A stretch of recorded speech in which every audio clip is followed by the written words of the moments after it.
गोपेश गोपिका कांत राधा कांत नमस्तुते। तप्त कांचन गौरांगी राधे वृंदावनेश्वरी वृषभानुसुते देवी प्रणमामि हरिप्रिये। वाञ्छाकल्पतरुभ्यश्च कृपा सिन्धुभ्य एव च पतितानां पावनेभ्यो वैष्णवेभ्यो नमो नमः। जय श्री कृष्ण चैतन्य प्रभु नित्यानंद श्री अद्वैत गदाधर श्रीवासादि गौर भक्त वृंद। हरे कृष्णा कृष्णा कृष्णा हरे हरे, हरे Ram Ram Ram Hare Hare. So today we'll be discussing Bhagavad Gita chapter 2 verse number 61. I'll just share my screen. Give me one moment please.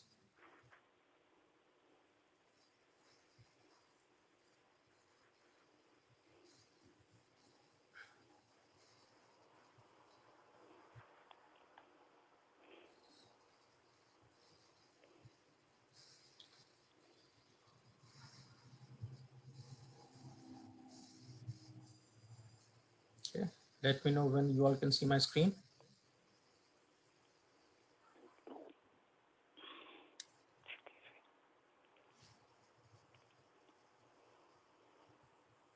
Could someone confirm if you are able to see my screen? Yes.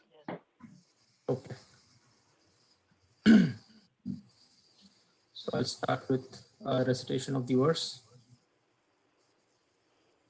तानि सर्वाणि संयम्य तानि सर्वाणि संयम्य युक्त आसीत मत्परः युक्त आसीत मत्परः वशे हि यस्येन्द्रियाणि वशे हि यस्येन्द्रियाणि तस्य प्रज्ञा प्रतिष्ठिता तस्य प्रज्ञा प्रतिष्ठिता। तानि सर्वाणि संयम्य तानि सर्वाणि संयम्य युक्त आसीत मत्परः युक्त आसीत मत्परः वशे हि यस्येन्द्रियाणि वशे हि यस्येन्द्रियाणि तस्य प्रज्ञा प्रतिष्ठिता तस्य प्रज्ञा प्रतिष्ठिता।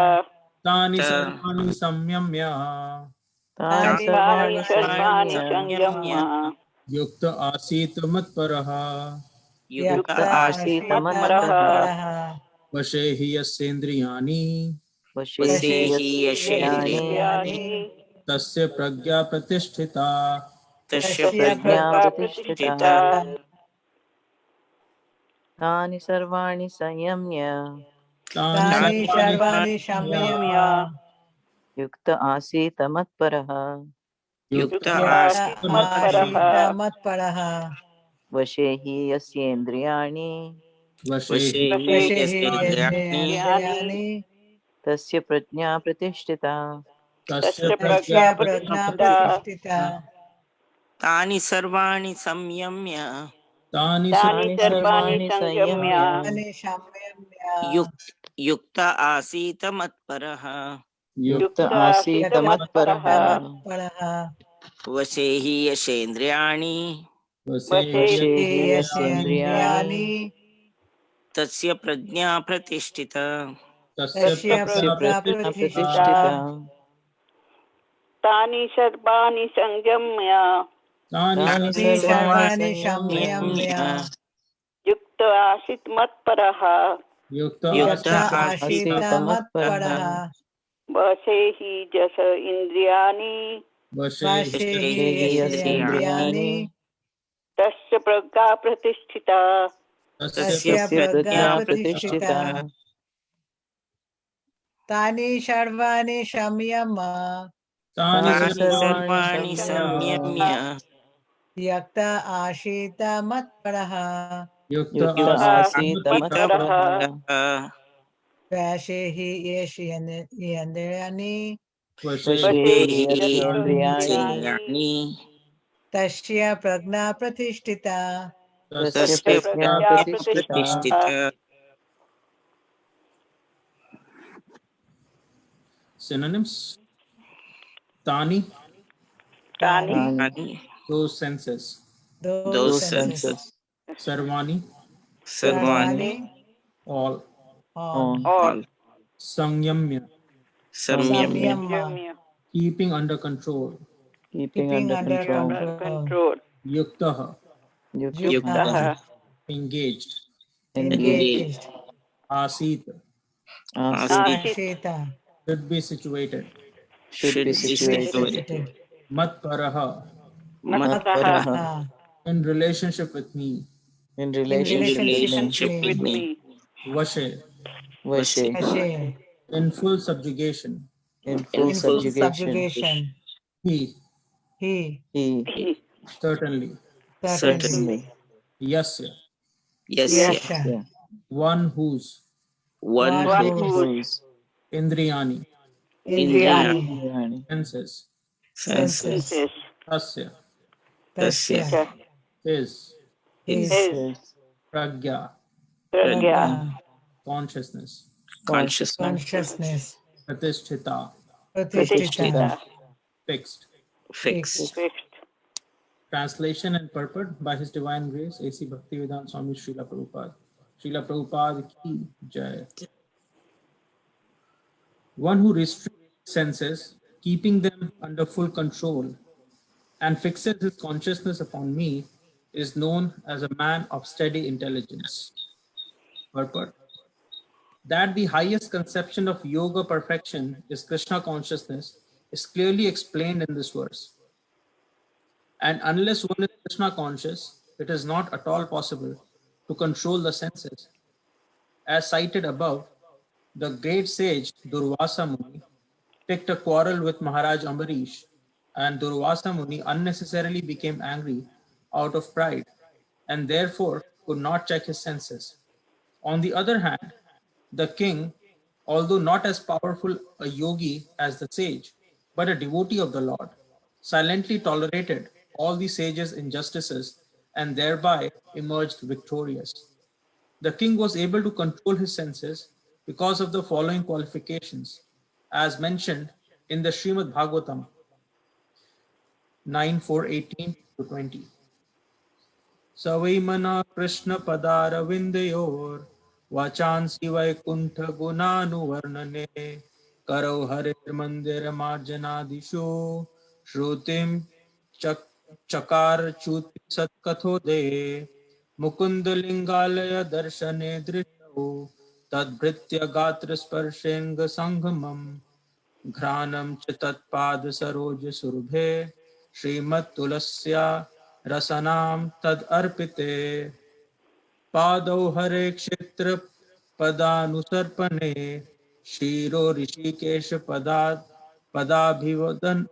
पदाभिवंदने कामं च दास्ये न तु काम काम्यया यथोत्तम श्लोक जनाश्रयारति. King Ambarish put his mind on the lotus feet of Lord Krishna, engaged his works in describing the abode of the Lord, his hands in cleansing the temple of the Lord, his ears in hearing the pastimes of the Lord, his eyes in seeing the form of the Lord, his body in touching the body of the devotee, his nostrils in smelling the flavor of the flowers offered to the lotus feet of the Lord, his tongue in tasting the tulsi leaves offered to him, his legs in traveling to the holy places where his temple is situated, his head in offering obeisances unto the Lord, and his desires in fulfilling the desires of the Lord. And all these qualifications made him fit to become a Matpara devotee of the Lord. The word Matpara is most significant in this connection. How one can become Matpara is described in the life of Maharaj Ambarish. Srila Baladev Vidyabhushan, a great scholar and acharya in the line of Matpara, remarks, Mad Bhakti Prabhavena Sarvendriya Vijaya Purvika Swatma Drishti Sulabheti Bhava. The senses can be completely controlled only by the strength of devotional service to Krishna. Also, the example of fire is sometimes given. As a blazing fire burns everything within a room, Lord Vishnu, situated in the heart of the yogi, burns up all kinds of impurities. The Yoga Sutra also prescribes meditation on Vishnu and not meditation on the void. the so-called yogis who meditate on something other than the Vishnu form simply waste their time in a vain search after some phantasmagoria. We have to be Krishna conscious, devoted to the personality of Godhead. This is the aim of the real yoga.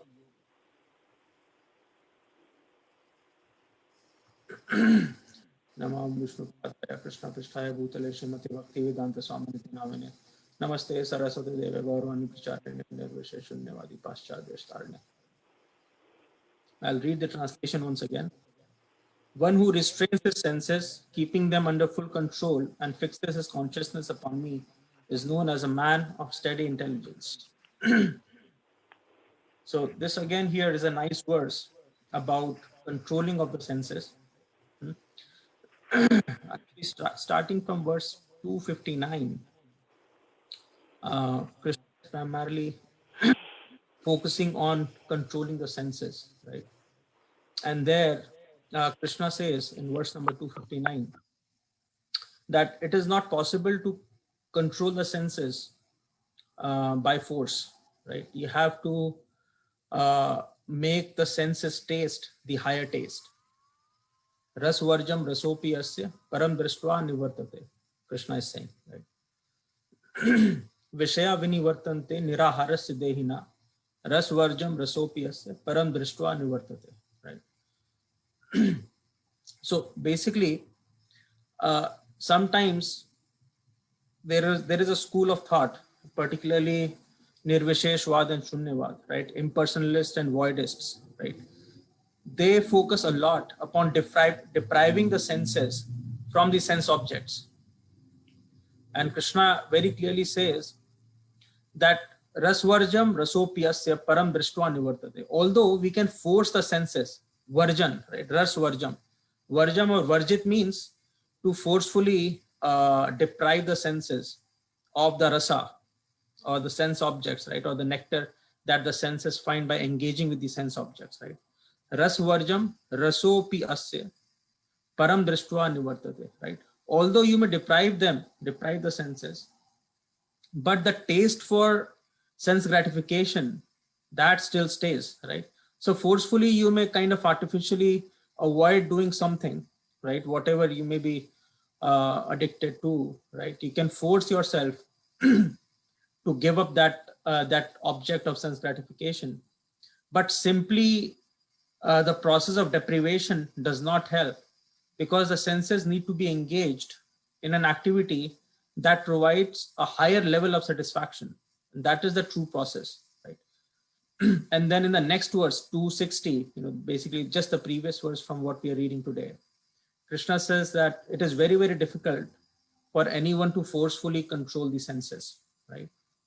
So that is basically the continuation of that same argument that Krishna is giving in verse 259, right? And here, Krishna is suggesting the solution. Okay, so the sense deprivation from the sense objects does not really work. Deprivation alone does not really work, although some amount of deprivation, as he will indicate more clearly in the next verse, 262, right? Where he says, basically by sangha sanjayate kama krodha vijayate, right? In 262 he says, when we kind of focus our attention or meditate upon the objects of sense gratification, sangha sanjayate kama, that creates the urge, right? Kama, that creates the urge to then engage in sense gratification. Sangha sanjayate kama krodha vijayate. And then when that sense gratification, right, that urge to gratify the senses, when it fails, that arouses anger, right? So that's like an entire chain reaction. So Krishna very nicely here in these 4 verses kind of explaining what really happens. And in this verse in particular, Krishna is giving us the real solution to the problem, right? And Prabhupada is very, very nicely, I mean, it's just amazing how Prabhupada has so clearly given us the summum bonum of these verses, right? So here, Prabhupada actually focuses on the key word here. The word here is matpara. And Prabhupada is saying that with the word matpara is most significant in this connection, right? Because that is the real solution, right? So Krishna, as I explained before, right? First of all, he says that simply by depriving the senses of the sense objects does not work. The solution is we have to expose our senses to a higher taste, right? Now the natural question is, what is that higher taste, right? And here Krishna is answering that question. That higher taste is Krishna himself, right? So if instead of meditating on the sense objects, of course, not meditating on the sense objects is required, as Krishna says in 262, Sangha sangjayate kama, kama krodha vijayate, right? So when we meditate on the objects of sense gratification, that ignites the desire to gratify the senses, right? That just creates that kind of an itch, right? So absolutely, it is required that we should not meditate on the objects of sense gratification. But Krishna is also saying that simply removing the senses or simply not meditating on the sense objects itself will not work, because senses do need some engagement, right? It is not possible for senses to not be engaged, right? For the embodied, people who are in this material world attached to the service of Maya, right? Which is basically pretty much all of us in this material world, because we want to enjoy the three modes of the material nature, right? So for all of us, it is impossible for the senses not to meditate on something, right? They need some kind of an engagement, right? But and therefore simply removing the engagement from the sense objects does not work. It is totally futile. We have to engage the sense objects to the higher aim or the higher goal or the higher taste, basically. And that higher taste, as Krishna says, mat paraha, in relationship with me, right? So that is the higher taste. By engaging the senses in the service of the Supreme Lord will satisfy the senses completely. And that is the only way to be able to control the senses, not by artificially depriving the senses of the sense objects, right? And then Prabhupada gives the wonderful example of Ambarish Maharaj, right? And that's a very, very wonderful example, because in this particular pastime, there are two primary characters, right? There is one Ambarish Maharaj, and then there is Durvasa Muni. So Ambarish Maharaj is a devotee, and he's not just any devotee, right? He is a devotee who exemplifies sense engagement in the service of the Supreme Lord, right? As is described in the verses that Prabhupada is quoting here or citing here, right? So in every sense, each and every sense of Maharaj Ambarish was engaged in the service of the Supreme Lord, right? So he was matpara in the true sense of the word, right?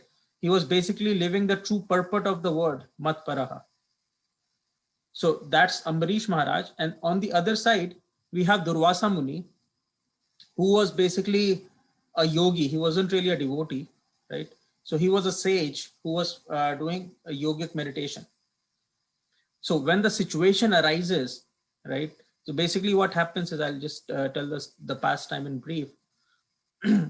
Basically on the next day of the Ekadashi, when we have to break the Ekadashi fast, at that time, Durvasa Muni arrived to Maharaj Ambarish, right? Maharaj Ambarish was a great king. So he arrived with his disciples, and basically he said that, I'll be right back. He basically went to take a bath or something. And he told Ambarish Maharaj, just to wait for him, because that is a proper etiquette, right? When a guest comes, you usually have the meal with the guest, right? So ideally, if it was a normal situation, Ambarish Maharaj would have waited. But what happened at that time was, while he was gone away, while Durvasa Muni was away, the time to break the Ekadashi fast, it was Tiryodashi day, right? So the time to break the Ekadashi fast had already arrived, and it was a short window. As we usually know, it's a short window. It's not like you have the full day to break the Ekadashi fast, right?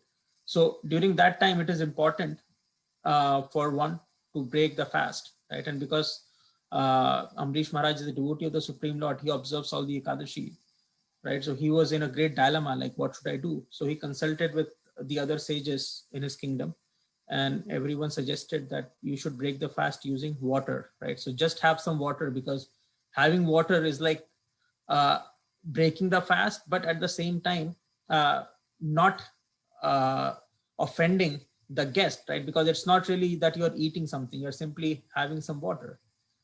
And so Maharaj Ambrish agreed, and he had the water. It's not like he wanted to have the water because he was really, really thirsty. It was primarily because he wanted to complete the vow of keeping the Ekadashi fast. Right? So when Durvasa Muni came, of course, he came to know that Ambrish Maharaj had broken his fast and he has had water. I mean, it may seem very, very, such a simple thing, but Durvasa Muni just got very, very angry that why did he do that? And Prabhupada here mentions, right, Durvasa Muni unnecessarily became angry out of pride and therefore could not check his senses, right? So immediately he became so angry, he created a demon. Because he's a yogi, he could do that. And he wanted that demon to attack Maharaj Ambrish and kill him. And Maharaj Ambrish, he was unmoved because he's a surrendered soul. He did not have any pride in his heart, and he was very calm and composed, even during that apparent calamity, right? There is a demon about to kill you. Just imagine, I mean, our situation, we get nervous and, such small things when they happen in our life. And here is Maharaj Ambrish, he is the king. And there is this demon who is about to attack Maharaj Ambrish, right? And he's simply meditating upon the Lord without getting offended, without getting nervous or anything like that. And as soon as that happened, Krishna, because he says, Kaunteya pratijanihi name bhaktya pranishati, right? He has taken a vow that no matter what, my devotee can never perish, because Krishna is always protecting the devotees. So Krishna sent his Sudarshan Chakra to protect Maharaj Ambrish. And it first of all killed that demon, and then it ran after Durvasa Muni to kill him. And Durvasa Muni ran from the one corner of the universe to the other corner, but he couldn't find any respite. Eventually, when he approached Lord Vishnu, he suggested that because he had offended Maharaj Ambrish, he should return back to Maharaj Ambrish, and if Maharaj Ambrish forgives him, only then his life could be saved. Right. So eventually, he went to Lord Shiva, he went to Lord Brahma, he went pretty much everywhere, wherever he could go. But eventually he had to come back to Maharaj Ambrish. And of course, because the devotees of the Lord are very, very merciful and kind, he never actually took any offense, right? So there was no question of even forgiving Durvasa Muni. So he immediately, of course, forgave Durvasa Muni, and that's how Durvasa Muni's life was saved. Right. So this example shows us that the difference between, there could be yogis of different types, right? But out of all of the yogis, the one who is meditating upon the Supreme Lord and engaging through his senses, has engaged all his senses and his actions and his thoughts towards the service of the Supreme Lord, he alone is the greatest yogi, right? And Krishna actually himself clarifies that yogi nam api sarvesham mad gaten antaratmana shraddhavan bhajate yomam Same yukta tamo matah, Krishna says, right? Out of all the yogis, yoginam api sarvesham, mad gaten antaratmanaha, one who is constantly meditating upon me, shraddhavan bhajate yomam, and the one who out of extreme shraddha or faith in me, he's constantly remembering me, who is doing a bhajan, shraddhavan bhajate yomam, same yukta tamo matah, he is most intimately attached to me. Most intimately, yukta. Yukta means to engage with Krishna, with the Supreme. Sa me yukta, tamo means superlative, right? So he's using a superlative term with engaging with Krishna himself, right? Or unification with Krishna, not really like merging into his existence, but basically he's indicating the most proximity between a living entity and the Supreme Personality of Godhead is only possible for the one who is remembering him all the time by engaging his senses in the service, right? And this term yukta tama, right? So he's using a superlative there. He is not really talking about merging, right? So that's a misunderstood idea that we can merge into the existence of the Lord and lose our own identity, right? If that was the case, Krishna wouldn't have used this term yukta tama, right? Saume yukta tamo mata, Krishna is saying, right? So the most intimate way to connect ourselves to the Supreme Lord is by constantly remembering him, right? By constantly engaging in his remembrance. And that's what here also Krishna is suggesting, right? So we have to somehow or the other engage our senses in the service of the Supreme Lord, and not just one sense, but all of the senses, right? So, we are all aware of the Navadha Bhakti, right? The various ways in which we can engage in the service of the Supreme Lord, right? So by doing all of that activity, Maharaj Amrish, he was totally absorbed uh, in the loving devotional service of the Supreme Lord, right? And because he was so intimately engaged in the service of the Supreme Lord, he was able to control his senses, right?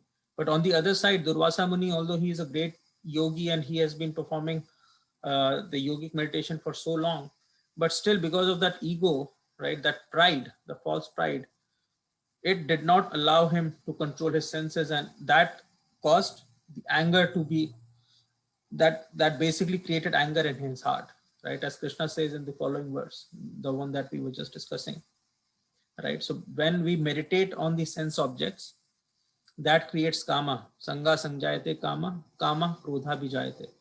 And when the sense gratification is frustrated, that gives rise to the anger, right? So in this case, because Durvasa Muni thought, he was expecting something, right? He had an expectation that I should be honored. He had that pride in him that, I'm a great yogi, and this king, he's basically a grihastha, and he should basically be, subservient to me, or he should be serving me. And how dare did he break his fast before I was here, right? So he was expecting respect, right? And he was focusing on that. He was meditating on that I should be respected. And when he did not seemingly get that respect, although Amrish Maharaj treated him very, very nicely and with great honor, right? But his expectation was so high, he set the bar so high for himself that it was bound to be frustrated, right? And when it got frustrated, that gave rise to the anger. And when that anger arose, that further gave rise to a total breakdown of his intelligence, right? He couldn't think that what is appropriate behavior and what is inappropriate behavior. And because he lost that sense to differentiate, he lost his intelligence and the sense to differentiate between right and wrong. He went to the extent to create a demon and was about to kill Amrish Maharaj. Although he's a king and he has responsibility of so many subjects, right? Because a king is a representative of Krishna, right? For his population who lives within the kingdom, he is the one who is responsible for them. So it was not just would not just have been an injustice personally to Amrish Maharaj, but would also have been an injustice to the entire kingdom that he was ruling, right? So it was a grave sin that he was about to commit, but he was kind of saved from committing that sin because it was Amrish Maharaj on the other side who was a great devotee of the Supreme Lord. And Supreme Lord Krishna, he makes this promise, Name Bhaktya Pranishati, right? So there is no way that a devotee of the Supreme Lord can perish, and that's why he protected. Right? So we see here, with this very good example, what is the right way or the right methodology to control the senses. It is not by simple deprivation, but by engaging our senses in Krishna conscious activities.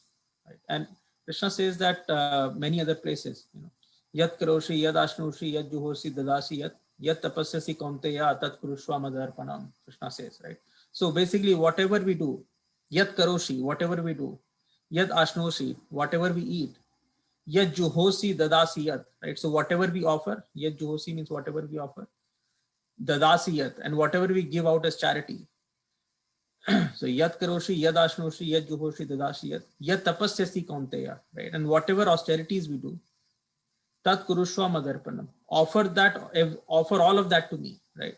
So whatever we do in our lives, we have to design our lives in such a way that we can be Krishna conscious 24/7. And I believe last time too, this thing basically came up. Satatam kirtayantu ma, right? So this term satatam means always. So we somehow or the other have to design our lives in such a way that we can be 24/7 Krishna conscious, right? We have to make an effort that somehow or the other, everything that we do in our life, whether it is maintenance of our family members, right? Whether it is, our day-to-day work that we do, whether it is the charity that we give out, whether the food that we eat, or whether it is the new clothes that we wear, or the time, even during when we are sleeping, right? We have to somehow connect everything with the Supreme Lord, right? And it's a process, right? And this process has been very, very nicely given to us by our acharyas, and particularly by Srila Prabhupada. He has given us everything, right? And by following that, gradually what will happen is, as we engage more and more with Krishna, when we are thinking about Krishna practically 24/7, gradually that leads to the purification. Although initially it may be artificial, right? It may not be very, very natural or spontaneous for us, but our relationship with Krishna is eternal, right? It is not something artificial that we need to create artificially, right? So that relationship between us and Krishna is perpetual, has always been there, right? The only difference is, the only thing is, because we have been engaging with Maya, or the three modes of the material nature, since so many births that we have had, there has been this conditioning. And because of this conditioning, sense engagement, or the material sense objects, engaging the senses in material sense objects, is what comes naturally to us. But engaging our senses in the service of the Supreme Lord seems artificial, right? So that's just because of our conditioning.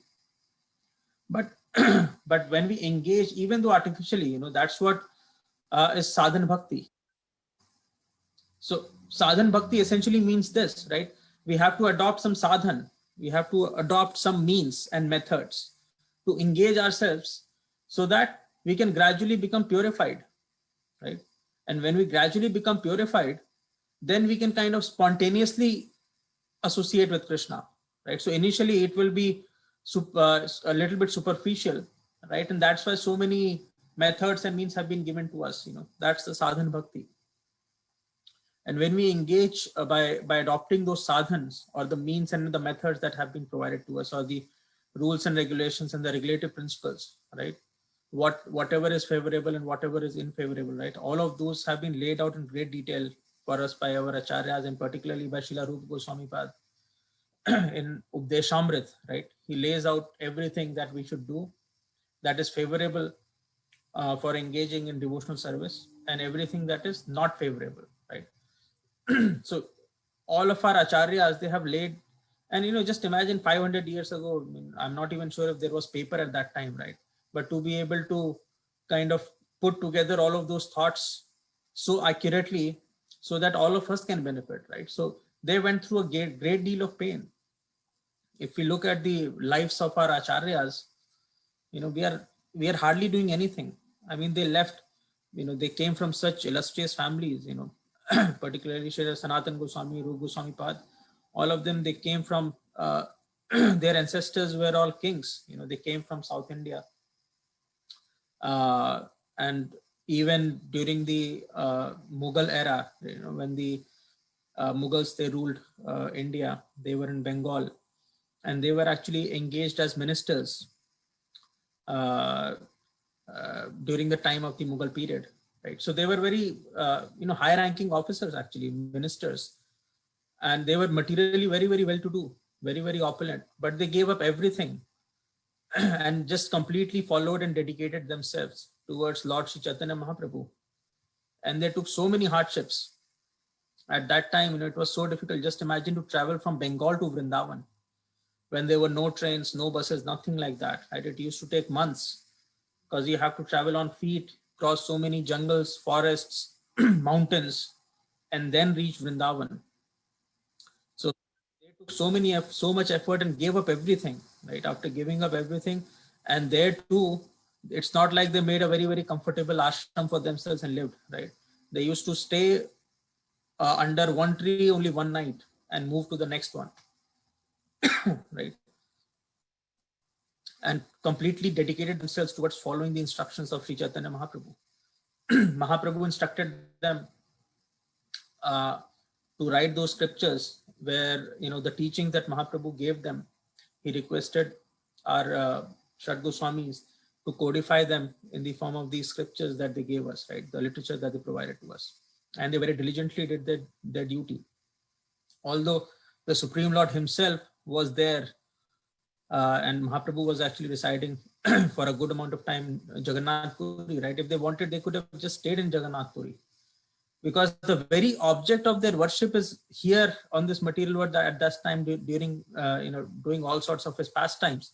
So the ultimate object of worship is here, but instead of staying in Jagannath Puri, because Mahaprabhu instructed them to go to Vrindavan, they went to Vrindavan, right?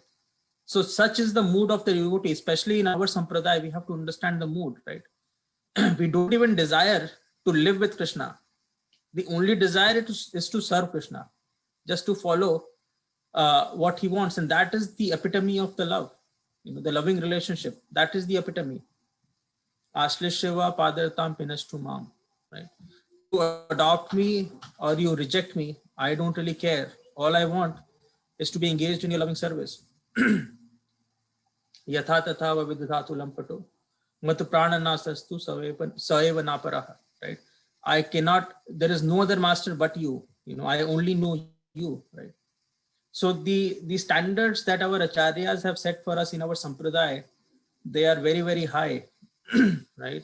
We can't even imagine to touch them, what to talk about actually being there, right? Such high standards, the object of my worship is physically here, but instead of staying with him, I'm far, far away from him in the process of codifying his teachings so that the coming generations can benefit from it, right? Who could do that, right? So such high standards have been set for us. And after all of that, even if now we are not able to follow facility that has been provided to us, I mean, if we look right from that time, from the 6th Goswami's time, and we look into our Guru Parampara, and particularly if we look the kind of sacrifices that everyone has made, whether it is, the 6 Goswamis, whether it is Srila Bhakti Vinod Thakur, Srila Bhakti Siddhanta Saraswati Thakur, and then of course, Srila Prabhupada.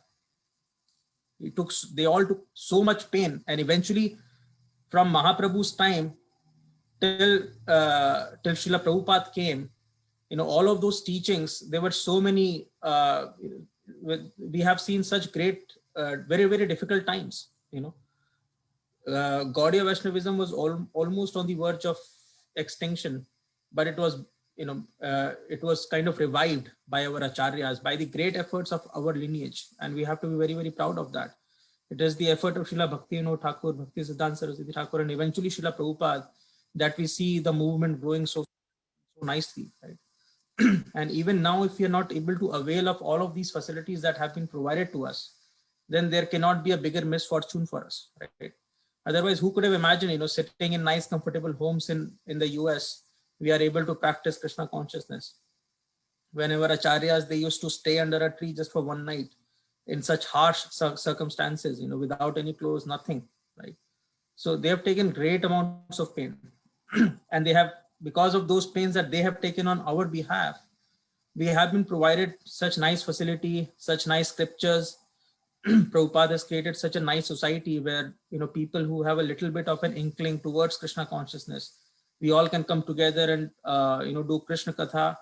And such a nice program has been laid out right from, 3:30 in the morning, 4 o'clock in the morning, till the evening time when we go to bed, right? The entire day, there has, a facility has been provided to us that we could stay Krishna conscious, right? So now it has become very, very easy for us to become matparaha, to follow this principle of matparaha, or satatam kirtayanto mam, right?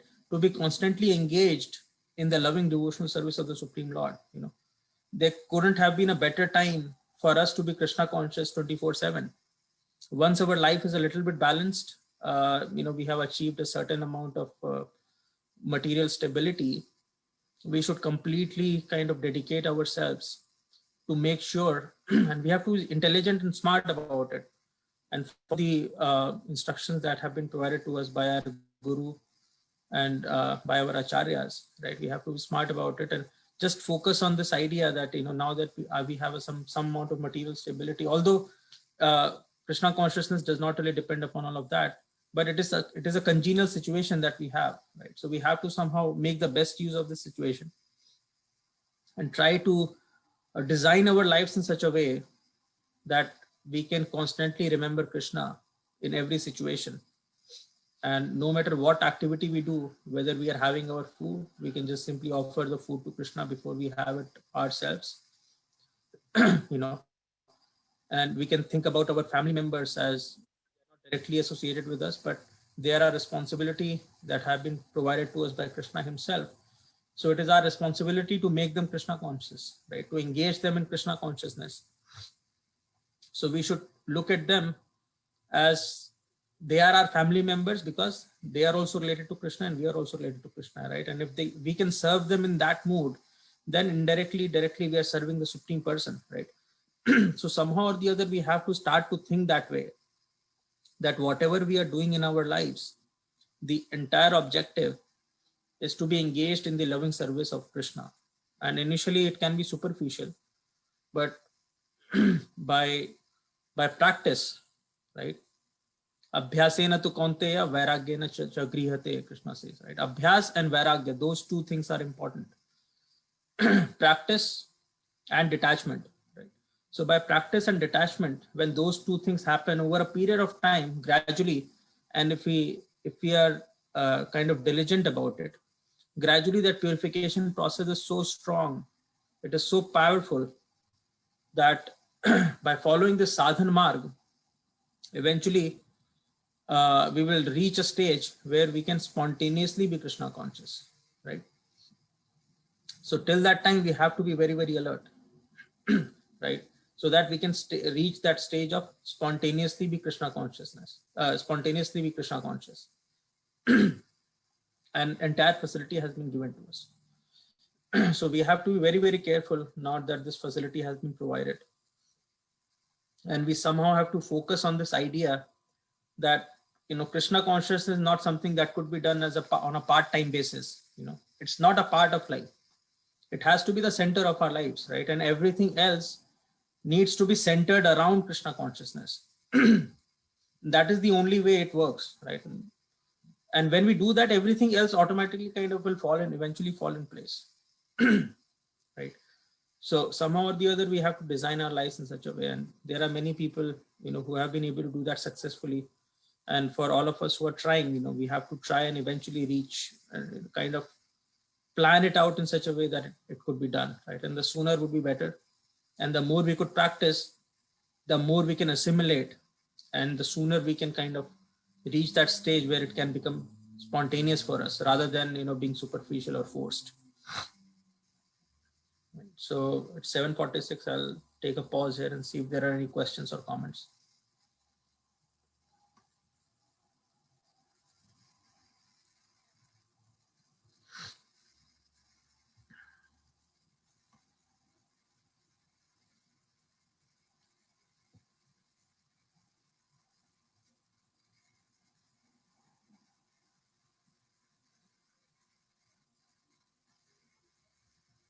If not, we can potentially move to the next verse and read that as well.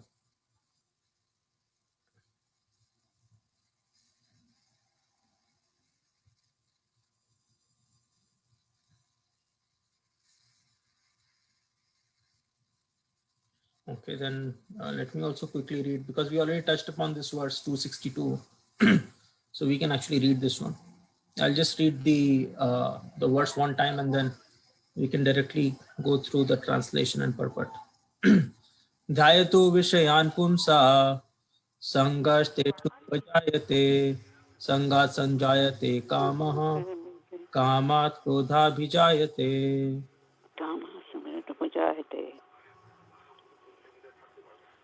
Synonyms: dhyayata, while contemplating; vishayan, sense objects; pumsa, of a person; sangaha, attachment; teshu, in the sense objects; Upajayate develops.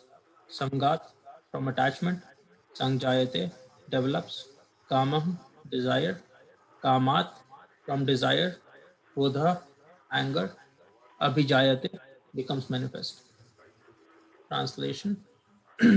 While contemplating the objects of the senses, a person develops attachment for them, and from such attachment, lust develops, and from lust, anger arises. Purport. One who is not Krishna conscious is subjected to material desires while contemplating the objects of the senses. The senses require real engagements, and if they are not engaged in the transcendental loving service of the Lord, they will certainly seek engagement in the service of materialism. In the material world, everyone, including Lord Shiva and Lord Brahma, to say nothing of other demigods in the heavenly planets, is subject to the influence of sense objects. And the only method to get out of this puzzle of material existence is to become Krishna conscious. Lord Shiva was deep in meditation, but when Parvati agitated him for sense pleasure, he agreed to the proposal, and as a result, Kartikeya was born. When Haridas Thakur was a young devotee of the Lord, he was similarly allured by the incarnation of Maya Devi, but Haridas easily passed the test because of his unalloyed devotion to Lord Krishna. As illustrated in the above mentioned verse of Sri Yamunacharya, a sincere devotee of the Lord shuns all material sense enjoyment due to his high taste for spiritual enjoyment in the association of the Lord. That is the secret of success. One who is not, therefore, in Krishna consciousness, however powerful he may be in controlling the senses by artificial repression, is sure to ultimately to fail. For the slightest thought of sense pleasure will agitate him to gratify his desires. So here basically we are continuing with that theme, as I had mentioned earlier. Here Prabhupada is giving the example of Lord Shiva and of Haridas Thakur, right? So basically the point is, even it could even be Lord Brahma and Lord Shiva.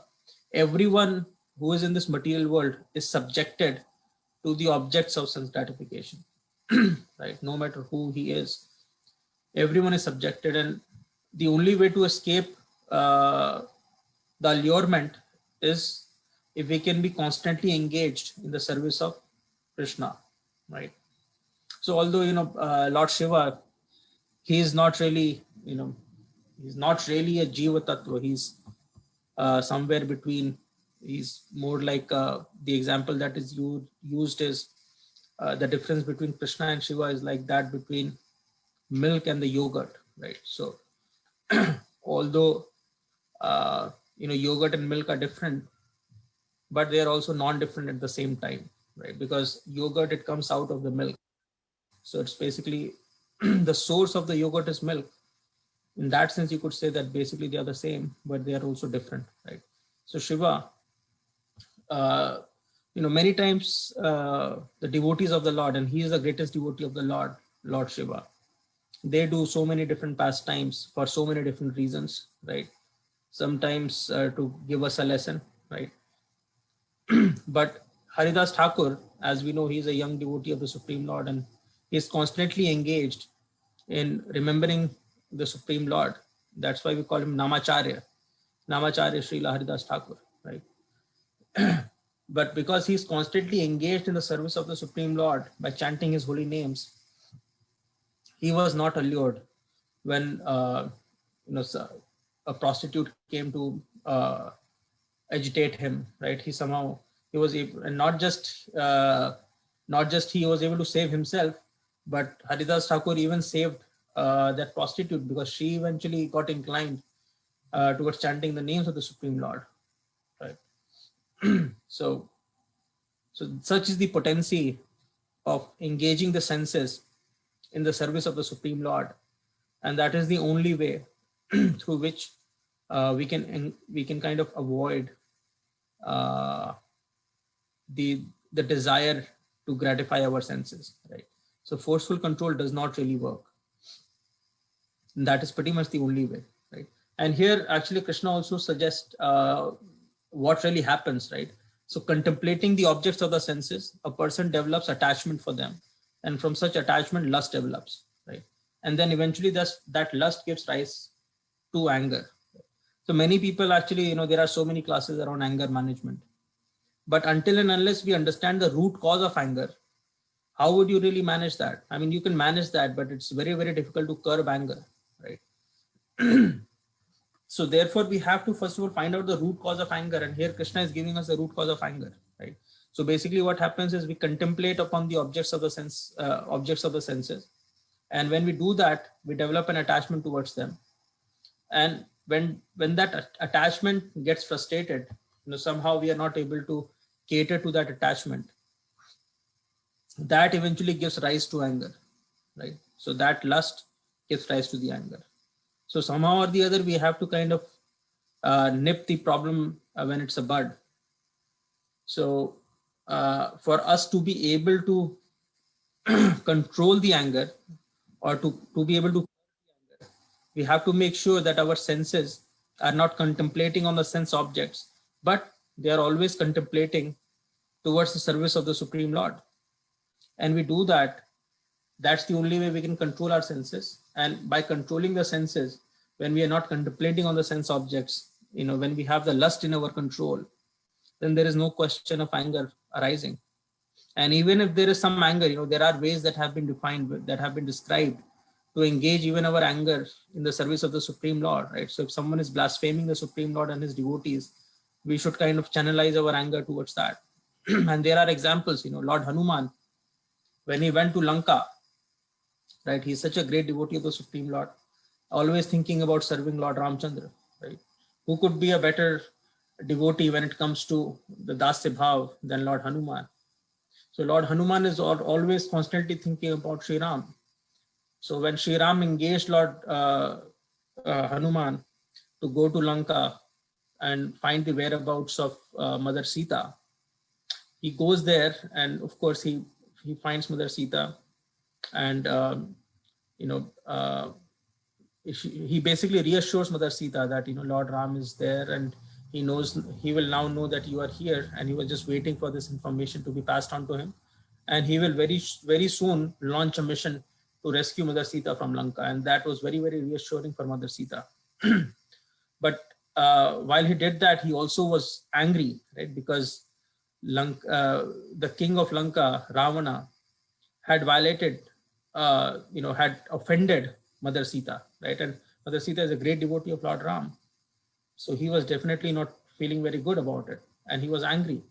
So he decided to put his anger to good use by burning the entire city of Lanka.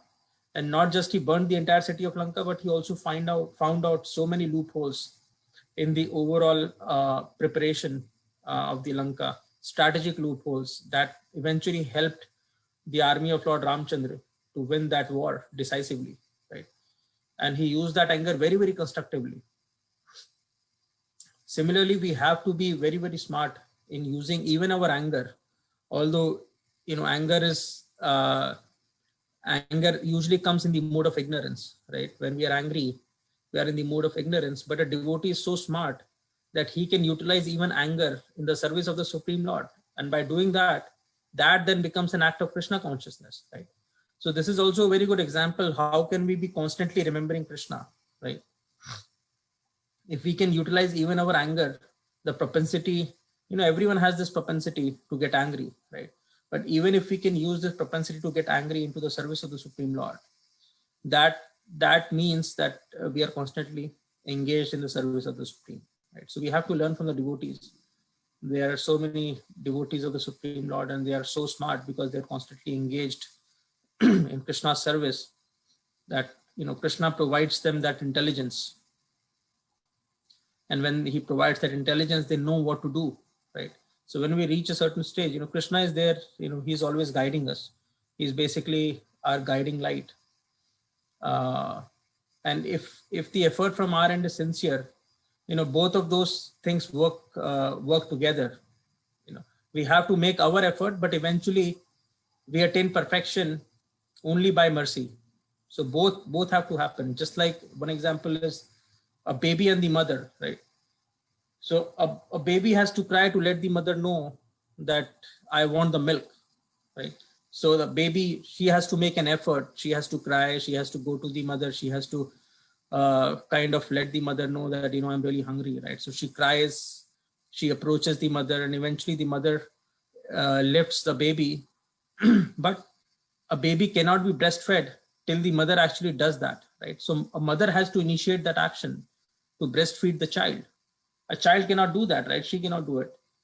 All she can do is she can cry, approach the mother with that intense mood, and let her know that she's hungry, right? So both the things have to happen, right? Our effort is very, very important. Our crying for Krishna is very, very important. But eventually we can get perfection only by the mercy of Krishna, and the mercy of Krishna comes through the Guru, right? So both of those processes kind of work in conjugation with each other, right? They are complementary and both have to happen. So while the mercy is not in our hands, right, because that depends upon our Guru and our Sampradaya and Krishna, what is in our hands is to make that sincere effort. And as long as that effort is sincere, there is no doubt that Krishna reciprocates, right? And our Guru, Parampara, Sampradaya, you know, they're all great devotees. So there is no way Krishna can ignore them. So he definitely would reciprocate, and we should have that 100% faith, right? Utsahan nischayat dhairyat, as he said, Utsahan nischayat dhairyat tat tat karm pravartanat. So Utsaha, Nischay, and Dharya, right? We have to have all those three: Utsaha, Nischay, and Dharya.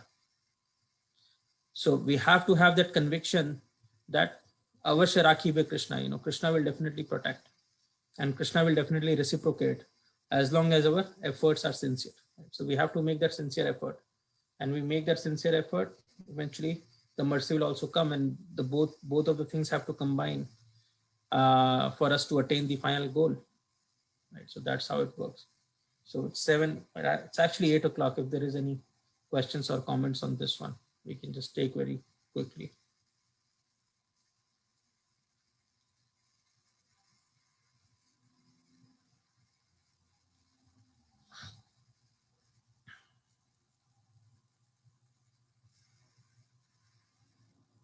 Do we have the quiz today, Prabhu?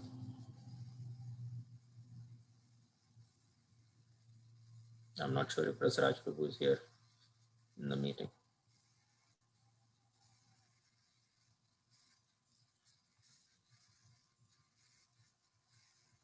Okay, so in that case, we